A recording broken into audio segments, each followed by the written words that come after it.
Wawasan Nusantara. Halo. Halo. Hai teman-teman. Oke, dan di sini tentu saja saya tidak sendiri untuk membahas konsep atau tema kalian di bawah ini.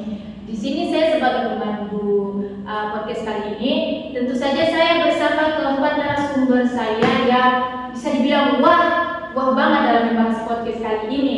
Oke, untuk bisa saya akan memperkenalkan nama-nama saya, dan saya sendiri sebagai pemandunya adalah Rizka Pati, dan berikut keempat narasumber kita kali ini. Untuk apa? Perkenalkan, nama saya Selvi Ismail. Saya Siti Fatimah Zahra. Saya Herawati Yusuf. Dan saya Siti Fadijah Masukun. Wah, cantik-cantik dan sangat kelihatan sangat. Oke, sekarang kita masuk kepada pembahasannya mengenai wawasan Nusantara itu sendiri. Jadi untuk para kakak-kakak sendiri, untuk pandangannya mengenai wawasan Nusantara ini seperti apa ya untuk kakak-kakak sekalian? Ya, jadi mungkin di sini menurut saya tentang wawasan Nusantara itu, menurut saya itu merupakan pandangan dari suatu bangsa tentang diri dan lingkungannya, baik dari segi politik, sosial, budaya maupun lingkungannya. Jadi cara pandang dari suatu bangsa itu, suatu bangsa melihat dirinya. Contoh di Indonesia kan banyak suku, budaya, bahasa, tetapi Indonesia menganggap atau memandang dirinya itu sebagai suatu kesatuan yang tidak terpecah belah. Jadi intinya itu tidak membeda-bedakan antara satu dan yang lainnya. Nah, itu mungkin dari saya tentang wawasan Nusantara. Nah, seperti itu ya teman-teman. Jadi wawasan Nusantara ini, walaupun kita di Indonesia ini memiliki beragam agama, suku, bangsa, tapi kita disatukan oleh semua yang kita yang memiliki ketuhanan yang berbeda-beda tetapi tetap satu. Nah, jadi seperti itu teman-teman, pengertian dari wanas itu sendiri. Nah, bila kita lihat dari pengertiannya, apakah ada aspek-aspek penting dari wanas itu sendiri, dari kakak-kakak narasumber yang cantik-cantik, apakah ada aspek tersebut?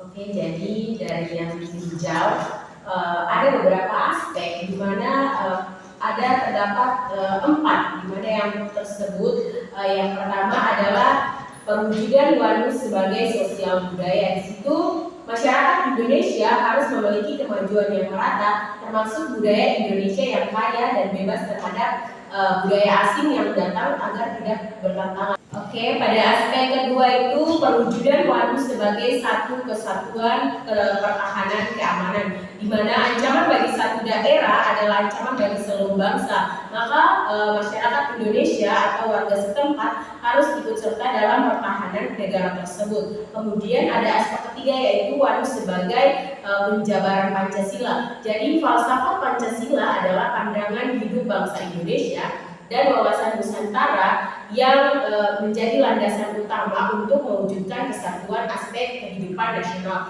Kemudian pada aspek keempat itu mengacu kepada wanus sebagai wawasan nasional, di mana persatuan atau bangsa Indonesia lebih mengutamakan persatuan dan perdamaian dunia. Kemudian pada aspek keempat yaitu wanus sebagai satu kesatuan nasional, di mana bangsa Indonesia itu lebih mengutamakan kesatuan dan perdamaian dunia dalam aspek politik yang bebas dan aktif. Jadi itu teman-teman, ternyata di dalam wanus sendiri itu memiliki beberapa aspek penting lainnya, mulai dari aspek budaya, aspek keamanan, dan juga aspek wawasan nasional itu sendiri.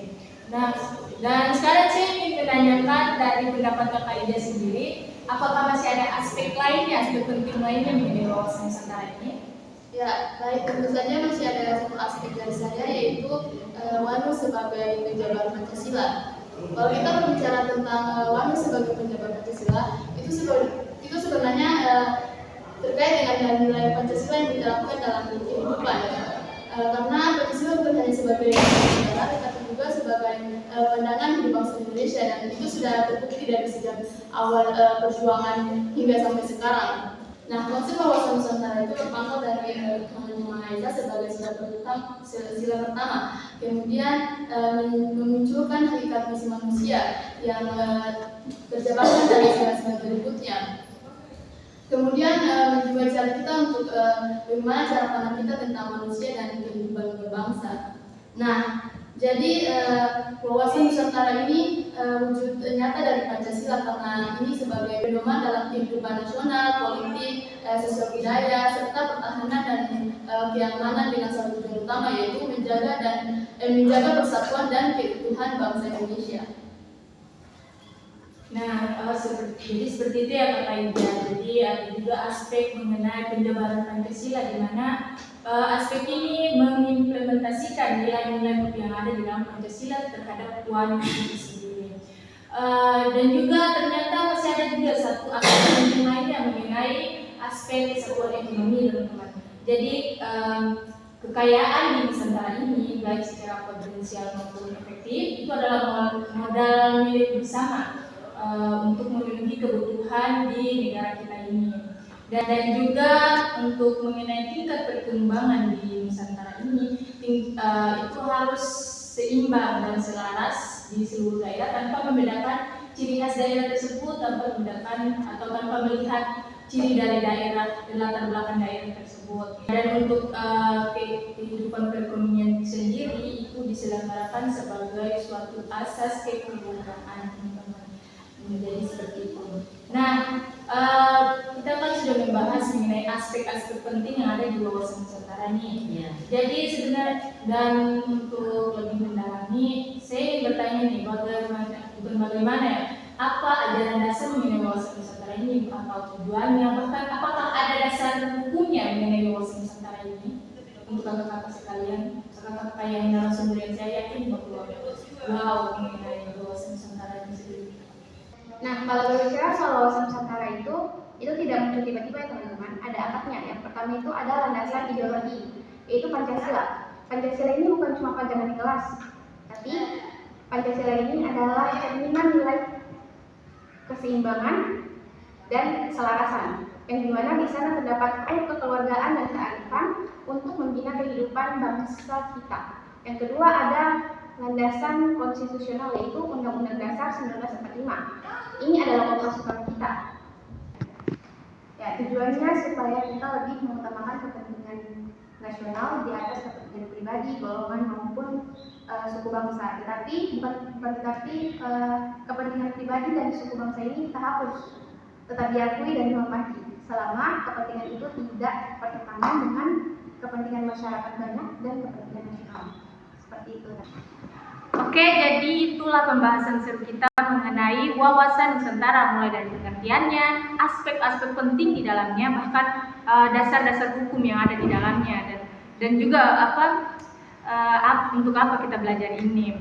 Jadi intinya simpel, meskipun kita berbeda-beda suku, bangsa, daerah, dan bahkan memiliki ciri khas yang berbeda, kita tetap disatukan oleh NKRI kita. Jangan jadikan perbedaan